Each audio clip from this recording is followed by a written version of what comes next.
Mga idol, lalakad po tayo rito sa may highway po. Nakita po natin yung isang tutulog dito. Bigyan po natin kahit ng pela. Ayun mga idol. May dao. May dao po mga idol, mga kababayan. Ito po siya, natutulog po. Nakita natin dito sa dao. Tayo po yung naglalakad dito, nakahawa po tayo sa ating mga kapwa sa lansakan. Bigyan po natin tulog kahit tinapin ng mga idol. Nasa naman po siya.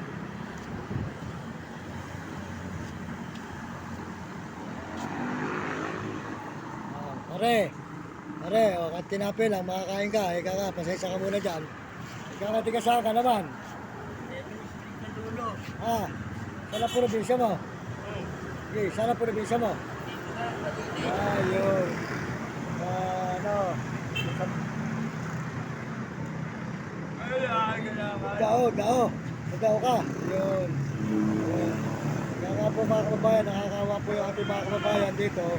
Kaya po kung meron po ng mga mayaman na ayun po naman ay magpapasko, medyo pakasuportahan po natin ang ating mga kababayan na naghihirap sa lansangan. Wala po silang bahay, wala kang bahay. Ayun, wala po silang bahay mga idol, mga kababayan. Kaya kung maaari po, medyo suportahan na natin mga kababayan. Ayun po, dito lang po sila nakatira sa lansangan. Ito mga idol. Sige, magpapasko ngayon, maraming tutulong sa inyo. Maraming salamat sa inyo, kababayan ko mga idol.